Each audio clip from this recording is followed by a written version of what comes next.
प्यारे बच्चों नमस्कार। कैसे आप सभी लोग? उम्मीद करते होंगे आप लोग अच्छे होंगे और अच्छे से पढ़ रहे होंगे।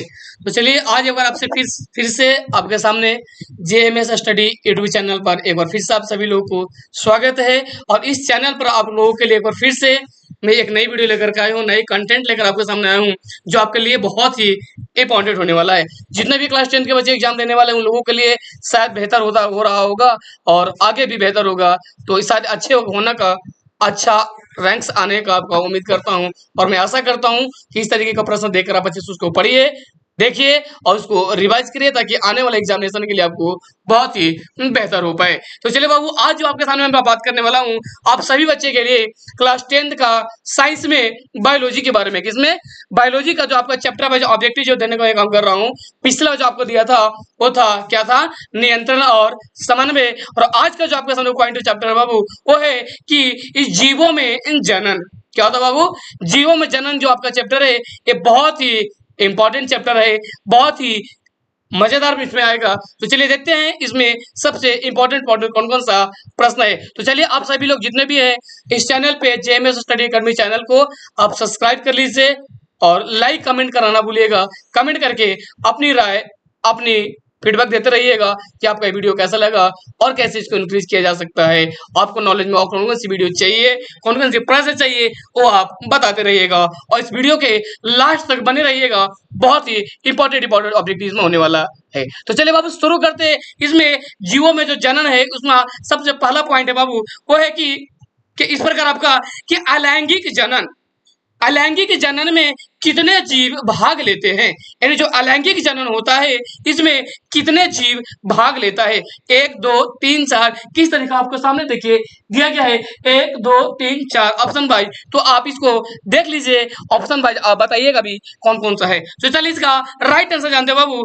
ऑप्शन नंबर ए इसका राइट उत्तर होगा, नहीं राइट आंसर होगा ऑप्शन नंबर ए यानी 1 होता है। आगे बढ़ते क्वेश्चन नंबर 2 में। अगला प्रश्न क्या है कि विखंडन विधि से जनन किस जीव में होता है? किसकी बात कर रहे हो बाबू? तो विखंडन विधि से किस जीव में जनन होता है? तो चलिए इसका भी हम लोग राइट आंसर जानते हैं बाबू। ऑप्शन नंबर ए यानी अमीबा में। किसमें होता है? तो अमीबा में इसका क्या होता है? तो जनन किस द्वारा होता है? तो विखंडन विधि के द्वारा होता है। आगे बढ़ते क्वेश्चन नंबर नेक्स्ट क्या है कि डीएनए किसका क्या है? तो ब्लूप्रिंट होता है। यानी जो डीएनए होता है वो किसका ब्लूप्रिंट होता है? तो देखते हैं ऑप्शन वाइज इसका जो राइट आंसर होगा वो ऑप्शन नंबर सी यानी जीव संरचना का। किसका होता है? तो जीव संरचना का डीएनए ब्लूप्रिंट होता है।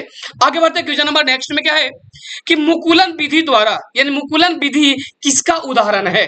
यानी मुकुलन विधि द्वारा किसमें जनन होता है या मुकुलन विधि का एक उदाहरण इसमें कौन सा है बाबू? तो देखते हैं ऑप्शन नंबर सी यानी ईस्ट इसका जो है वो मुकुलन विधि का एक उदाहरण है। आगे बढ़ते हैं क्वेश्चन नंबर नेक्स्ट में। नेक्स्ट क्या है कि कायिक प्रवर्धन। क्या बात करें बाबू कि कायिक प्रवर्धन किससे होता है? यानी जो कायिक प्रवर्धन होता है वो किससे होता है? तो देखते हैं इसमें option wise. Option number C कौन सा बाबू? तो राइट आंसर इसका होगा ऑप्शन नंबर सी यानी पत्तियों, तनों या जड़ों से होता है। आगे बढ़ते हैं क्वेश्चन नंबर नेक्स्ट में क्या है कि मनुष्य में वृषण का कार्य है। किसकी बात करें बाबू? तो मनुष्य में जो वृषण का कार्य है वो क्या करने के काम इसका होता है? देखते हैं ऑप्शन नंबर बी यानी शुक्राणु बनाने का काम किसका होता है हमारे शरीर में? तो वृषण का होता है। हमारे शरीर में जो वृषण बनता है वो क्या बनता है बाबू? शुक्राणु जो बनता है क्या बनता है? शुक्राणु बनता है। तो कौन बनाता है, किसके जरिए बनता है? तो हम लोग वृषण के कार्य की सहायता से शुक्राणु का बनना होता है। आगे बढ़ते बाबू क्वेश्चन नंबर नेक्स्ट क्या है? नेक्स्ट है कि पुष्प का मादा जनन अंग है। यानी जो हमारा पुष्प यानी जो फूल होता है उस फूल का जो कौन सा भाग? तो मादा जनन अंग कौन सा होता है बाबू? तो ऑप्शन नंबर सी यानी अस्त्री केसर। कौन सा होता है? अस्त्री केसर जो उसका कौन सा होता है? तो मादा जनन अंग भाग होता है। आगे बढ़ते क्वेश्चन नंबर नेक्स्ट क्या है कि प्लेज्मोडियम। क्या बात करें बाबू? तो प्लेज्मोडियम में जनन होता है। यानी प्लेज्मोडियम जो होता है उसमें जनन किस विधि के द्वारा होता है? तो ऑप्शन नंबर बी यानी बहुखंडन विधि के द्वारा उसमें जनन होता है। आगे बढ़ते क्वेश्चन नंबर नेक्स्ट क्या है कि स्पाइको क्या बाबू? स्पाइरोगाइर क्या है? स्पाइरोगाइरा। ध्यान सुनिएगा, स्पाइरोगाइरा में जनन की विधि है। तो अस्पोगायरा में कौन सा जनन की विधि होता है बाबू? तो ऑप्शन नंबर ए यानी खंडन विधि द्वारा। कौन सी विधि द्वारा? तो जनन की खंडन विधि के द्वारा अस्पोगायरा में क्या होता है? तो जनन की विधि होता है। आगे बढ़ते हैं क्वेश्चन नंबर नेक्स्ट क्या है कि ब्रायो फिल्म में, किस बाबू? तो ब्रायो फिल्म में कायिक प्रबंधन होता है। किसमें? तो ब्रायो फिल्म में कायिक प्रवर्धन होता है। किसके द्वारा होता है बाबू? तो ऑप्शन नंबर बी यानी पतियों द्वारा होता है। किसके द्वारा होता है बाबू? तो पतियों द्वारा इसका राइट आंसर होगा। आगे बढ़ते हैं क्वेश्चन नंबर नेक्स्ट क्या है कि बीजाणु जनन, ध्यान सुनिए, कौन सा बोला बाबू? बीजाणु जनन किसमें होता है? यानी जो बीजाणु जनन होता है वो किसमें होता है? तो देखते हैं ऑप्शन वाइज कौन सा होगा बाबू इसका राइट आंसर? तो ऑप्शन नंबर ए यानी कौन सा होगा? तो राइजोपस। किसमें होता है बाबू? तो बीजाणु जनन राइजोपस में होता है। आगे बढ़ते क्वेश्चन नंबर नेक्स्ट, आप लोग बीच में कमेंट करके बताते रहिएगा आपका कौन कौन सा ऑप्शन आंसर वाइज होगा। तो चलिए अगले इसको देखते हैं। अलैंगिक जनन में निषेचन की आवश्यकता होती है। क्या पूछ रहा बाबू? ध्यान से सुनेगा कि क्या अलैंगिक जनन में निषेचन की आवश्यकता होती है कि नहीं? तो चलिए इसका राइट आंसर कौन सा होगा बाबू? ऑप्शन नंबर बी यानी अलैंगिक जनन में कभी भी निषेचन की जरूरत नहीं पड़ता है। आगे बढ़ते क्वेश्चन नंबर नेक्स्ट क्या है कि पूर्ण जनन का उदाहरण है। यानी पूर्ण जनन जो होता है वो किसका उदाहरण होता है बाबू? तो ऑप्शन नंबर ए होगा। तो राइट आंसर ए होगा जो कि क्या है? तो प्लेनेरिया का। क्या बाबू? प्लेनेरिया होगा। आगे बढ़ते हैं, पुष्प का सबसे बाहरी भाग होता है। यानी जो फूल होता है हम लोग देखते हैं उसका जो सबसे ऊपरी भाग होता है, सबसे बाहर का जो भाग होता है बाबू, सबसे बाहर वाला जो परत होता है वो कौन सा भाग होता है? तो ऑप्शन नंबर बी यानी बाह्य दल पुंज उसको कहते हैं। यानी ऑप्शन नंबर बी इसका राइट आंसर होगा। आगे बढ़ते हैं कि परागकण किस भाग में होता है? ध्यान से सुनिएगा, किसकी बात कर रहे हैं बाबू? तो परागकण किस भाग में होता है? तो ऑप्शन नंबर बी यानी पुमांग में। कौन सा बाबू? ऑप्शन नंबर बी इसका राइट आंसर होगा। चलिए आगे बढ़ते हैं, आगे बढ़ते रहेंगे, आप लोग भी बीच में कमेंट करके बताते रहिएगा और ध्यान से देखते रहिएगा। और कैसा लग रहा वीडियो बीच में अपना राय जरूर देते रहिएगा आप सभी लोग, ताकि और आपके अनुसार हम कई नई नई वीडियो भी डाल सके, है ना। मेहनत करिए, देखिए और भी आपको अच्छा लगेगा। तो चलिए आगे प्रश्न हम लोग देखते हैं कि एक लिंगी जीव की परिभाषा है। किसकी बाबू? एक लिंगी जीव कौन सा है? एक लिंगी जीव की कौन सा परिभाषा होता है? सबको पता है कौन सा है बाबू? तो ऑप्शन नंबर बी यानी नर और मादा अलग अलग जीवों में होता है, उसको क्या बोलते हैं? एक लिंगी। आगे बढ़ते हैं, क्या है? द्विलिंगी जीव का उदाहरण है। यानी ऐसा कौन सा जीव है जो द्विलिंगी है? ऑप्शन नंबर बी यानी मनुष्य। कौन सा बाबू? तो मनुष्य जो है द्विलिंगी का एक उदाहरण है। आगे बढ़ते हैं कि किशोरा अवस्था का लक्षण है। ध्यान सुनिएगा, किसका बाबू? किशोरा अवस्था का लक्षण है। यानी जब किशोरा अवस्था आता है तो हमारे शरीर में ऐसा कौन से प्रभाव देखने को मिल जाता है जिससे अनुमान लगा सकते हैं कि किशोरा अवस्था का हो गया है, या किशोरावस्था हो गया आया है। तो ऑप्शन नंबर ए यानी वृक्ष का या अनुवार यानी वक्ष का, सॉरी क्या इसका बाबू? तो वक्ष का उभार होता है। आगे बोलेंगे अंडाशय का कार्य, यानी हमारे शरीर में जो अंडाशय का जो बनता है तो अंडाशय का काम क्या है बाबू? तो ऑप्शन नंबर बी यानी अंडाणु का बनाना। किसका? अंडाणु का बनाना है हमारे शरीर में अंडाशय का काम है। आगे बनते हैं कि परागकण में, किनसे बाबू? परागकण में परागकण स्थानांतरित होते हैं। यानी परागकण में क्या है? सॉरी ध्यान सुनिएगा, परागन है, सॉरी क्या है?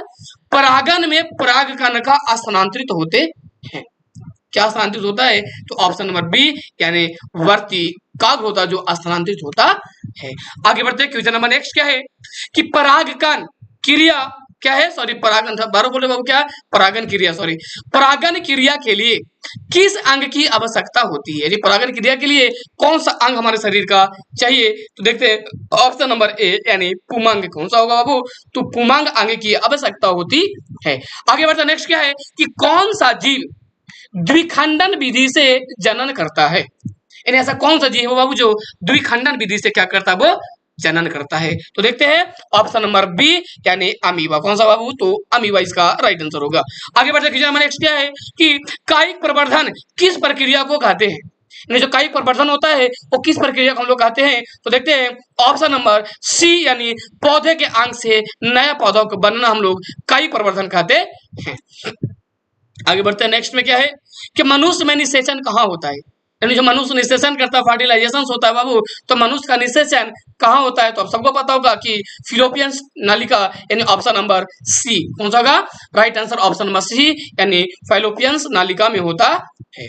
आगे बढ़ते हैं कि ब्रायोफिलम में कायिक प्रवर्धन किसके द्वारा होता है? यानी ब्रायोफिलम में कायिक प्रवर्धन किसके द्वारा होता है? तो ऑप्शन नंबर बी, यानी पत्तियों द्वारा। किसके द्वारा बाबू? तो पत्तियों के द्वारा होता है। आगे बढ़ते हैं, क्वेश्चन नंबर नेक्स्ट क्या है कि आलू में कायिक प्रवर्धन किसके द्वारा होता है? किसमें? तो आलू में जो कायिक प्रवर्धन होता है बाबू, वो किसके द्वारा होता है? तो देखते हैं ऑप्शन नंबर बी, यानी तने द्वारा। किसके द्वारा बाबू? तो तने द्वारा आलू में कायिक प्रवर्धन की क्रिया पूर्ण होता है।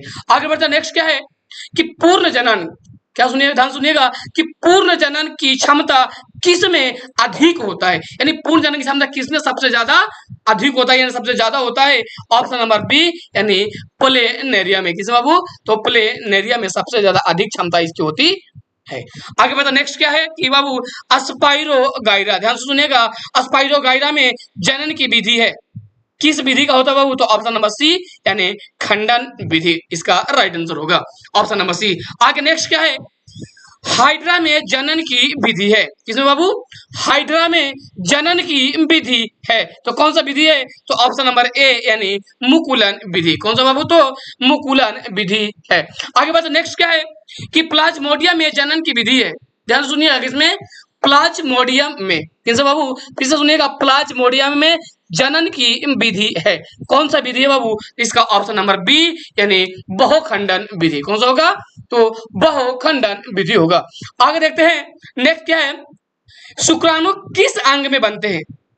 यानी जो मानव शरीर होता है, मानव शरीर में जो शुक्राणु शरीर में बनता है बाबू, वो शुक्राणु किस अंग में बनता है? तो ऑप्शन नंबर बी, यानी वृषण में। कहा बनता है? तो वृषण में बनता है। आगे बढ़ता है, नेक्स्ट क्या है? अंडाणु किस अंग में बनते हैं? ध्यान सुनिए, क्या बोले बाबू? अंडाणु किस अंग में बनता है? तो ऑप्शन नंबर बी, यानी अंडाशय में। सबको पता होगा कि अंडाणु में क्या बनता है? अंडाणु जो बनता है अंडाशय में ही अणु बनता है। नेक्स्ट है कि लैंगिक जनन में, क्या बाबू ध्यान सुनिएगा, कि लैंगिक जनन में कितने युग्मक भाग लेते हैं? किसमें? लैंगिक जनन में कितने युग्मक भाग लेते हैं? 1, 2, 3 या 4? सामने आपको ऑप्शन दिया गया है, आप राइट में बताते रहिएगा। तो चलिए इसका राइट आंसर जानते हैं, ऑप्शन नंबर बी होगा। क्या होगा बाबू? तो राइट आंसर इसका ऑप्शन नंबर बी होगा। चलिए इसका बाद आगे जानते हैं बाबू। अगला प्रश्न है कि पुष्पी पौधों में, किसमें? पुष्पी पौधों में निषेचन के बाद क्या बनता है?